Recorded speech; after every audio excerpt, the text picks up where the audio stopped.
The gold coins spilled across the desk like water, but Jacob Hale did not look at them. He stared out the window instead, watching a woman named Ruth walk away with her nose in the air, angry that he had not bought her the blue silk dress she wanted. "Another one gone," said Tobias, the old ranch hand shaking his head. Jacob said nothing. He picked up a gold coin and turned it over in his fingers. Then, without a word, he threw it hard against the wall. The coin hit with a sharp clang and rolled under a chair. Tobias jumped. "Boy, what in the world?"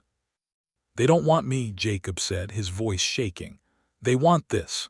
He swept his arm across the desk, sending more coins clattering to the floor. "My gold, my cattle, my big house. Not one woman in this whole territory has looked at my face and just seen a man." He stood up so fast, his chair fell backward with a crash. Then Jacob did something that made Tobias's mouth drop wide open. He grabbed his fine black coat, the one made of the softest wool, sewn by the best tailor in Kansas City, and threw it into the fireplace. "Jacob," Tobias shouted, rushing forward, "that coat cost more than most men make in a year." "Let it burn," Jacob said, watching the flames eat the fine cloth. His jaw was tight. His eyes were wet, though he would not let the tears fall. The other ranch hands had gathered by now, drawn by the noise. They stood in the doorway, staring. One young hand named Willie laughed out loud, thinking his boss had gone mad. An older hand, Ezra, just shook his head slowly, muttering that money must have finally cooked the young man's brain. Jacob did not care what they thought. He walked to his closet and pulled out old, torn work clothes, clothes he had not worn since he was a boy learning to ride. He held them up. They smelled of dust and hay. "Tobias," Jacob said, his voice steady now, "saddle the old mule, not my stallion, the mule." Tobias's eyebrows shot up. "The mule, Jacob, that beast is slow and stubborn and—" "I don't need fast," Jacob said. "I need invisible." Willie snorted with laughter again, elbowing another hand. "Boss wants to ride a mule now. Next he'll be sleeping in the barn with the pigs." Jacob did not smile. He did not argue. He simply pulled on the ragged shirt, feeling the rough cloth scratch his skin, skin that had only ever touched silk and cotton.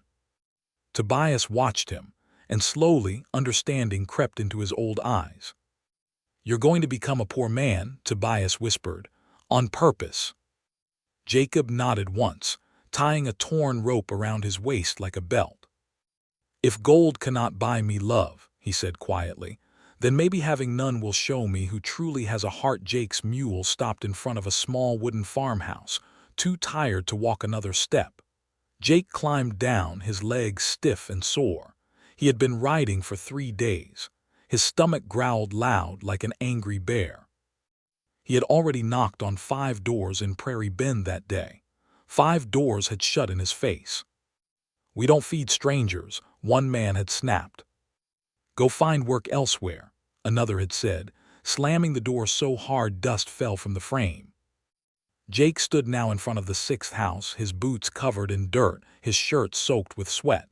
He almost turned away, but his legs would not move. He was too tired, too hungry. He knocked softly this time, expecting another door to close. Instead, the door opened wide. A young woman stood there, wiping flour from her hands onto her apron. Her hair was messy, falling loose from its ribbon. Behind her, the smell of fresh cornbread drifted out into the evening air. She looked at Jake, really looked at him, not at his torn boots, not at his dusty face. She looked into his tired eyes. "You look hungry," she said simply. Jake blinked, surprised. Nobody had said such simple, kind words to him in years. "Ma'am, I can work," he said quickly. "Fix your fence, carry water, anything, I just need." "Come inside," she said, already turning back into the house. "Food first, work can wait." Her name was Amelia. She set a plate of warm cornbread and a cup of cool water in front of him at a small wooden table. Jake ate like a starving man, and Amelia did not stare or judge. She simply refilled his cup when it was empty. Days turned into weeks. Jake worked hard on the small farm. He fixed the broken fence, board by board, his hands blistering and bleeding at first. He carried heavy buckets from the well, his arms shaking with the weight, but he never complained. In the evenings, Jake and Amelia sat together on the porch steps, watching the sun sink behind the hills, painting the sky orange and pink. "Do you have family, Jake?" Amelia asked one night, her voice gentle. Jake looked down at his rough, blistered hands. "Had a father," he said quietly. "He's gone now, been finding my own way." Amelia reached over and placed her hand on his. Her palm was rough too, from years of hard farm work. "Then you're not alone anymore," she said. "You have a place here." Jake's throat tightened. He turned his face away so she would not see his eyes fill with tears. She did not know he owned thousands of cattle. She did not know about his gold, his mansion, his silver buckles. She only knew he was tired, hungry, and kind. And still, she treated him like he was worth something. The dance hall glowed with lantern light, and laughter spilled out through the open windows into the cool evening air. Fiddles played a fast, happy tune. Women twirled in bright dresses, their ribbons flying. Jake stood near the back wall in his old, patched shirt, feeling small among the fancy silk and polished boots. He had come only because Amelia asked him to. Sarah, Amelia's friend, grabbed her arm and pulled her into a corner, away from the music. "Amelia, look around you," Sarah whispered, her eyes bright with excitement. "Rich cattle buyers are here tonight, real gentlemen with real money. Why do you waste your evenings with that poor cowboy?" Amelia glanced across the room at Jake, who stood quietly, watching her with soft eyes. "He has nothing, Amelia," Sarah pressed. "No land, no money, not even a decent pair of boots. You could marry rich, live in a big house, never milk another cow again." Amelia crossed her arms. Her voice stayed calm but firm. "Money doesn't warm a heart on a cold night, Sarah. Jake's kindness does that. I don't need a rich man, I need a good one." Jake stood only a few steps away, hidden behind a wooden post. He heard every word.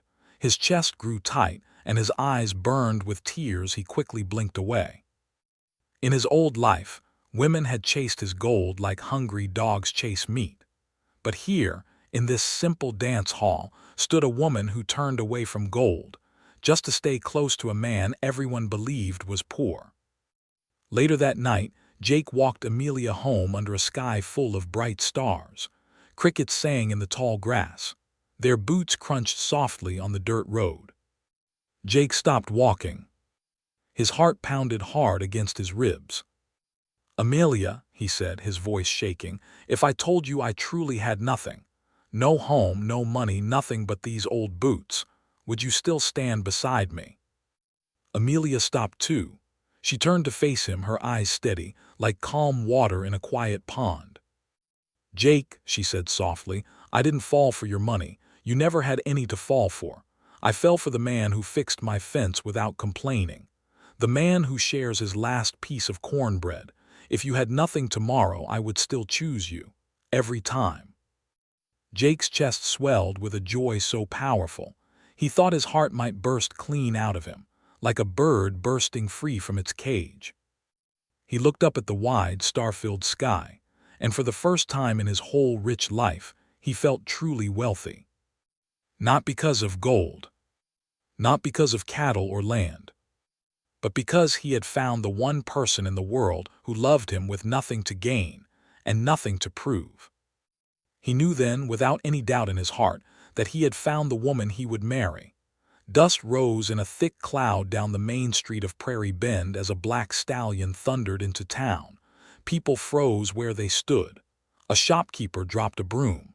Two children stopped chasing each other and stared, mouths open. The rider wore a fine black coat, a silver belt buckle that caught the sunlight, and polished boots so shiny they looked wet. His hat sat tall and proud upon his head. "That's Jacob Hale," someone gasped, "the richest man in the whole territory." Whispers raced down the street faster than the horse itself. Jacob Hale is here, in Prairie Bend. Amelia stood outside her farmhouse, hanging wet clothes on a line, her hands still damp. She heard the commotion and turned, drying her palms on her apron. When the black stallion stopped right at her gate, her breath caught in her throat. The rider swung down from the saddle. It was Jake's face, Jake's eyes, but dressed like a king from a storybook. "Jake," she whispered, stepping backward, her heart pounding, "I don't understand."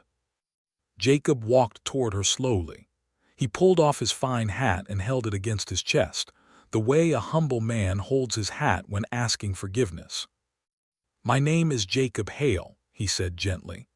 "I own the biggest ranch in this whole territory, more gold than I could spend in 10 lifetimes. I dressed as a poor man because I was searching for someone who could love me, not my money." Tears filled Amelia's eyes. Her hands trembled at her sides. "You lied to me," she said softly. There was no anger in her voice, only sadness. "I did," Jacob admitted, his own voice breaking.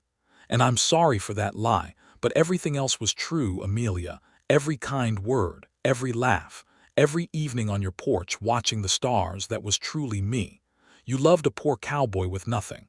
Now I'm asking you, will you still love a rich man who has everything but who needs you more than anything else in this world?" Amelia searched his eyes for a long, quiet moment, and there it was, the same warmth, the same kindness, the same gentle man who fixed her fence and shared her cornbread without complaint. Slowly she smiled through her tears. "I didn't fall in love with your money, Jacob," she said. "I fell in love with your heart. That hasn't changed, not one bit." Jacob pulled her into his arms and held her close as the morning sun rose golden behind the hills, painting the sky in soft pink and orange. They married that autumn beneath an old oak tree near her family's farm, surrounded by simple, honest friends. And though the whole territory knew him as the richest man alive, the people of Prairie Bend always remembered him differently. They remembered him as the man who found true love only after he had nothing left to offer but himself.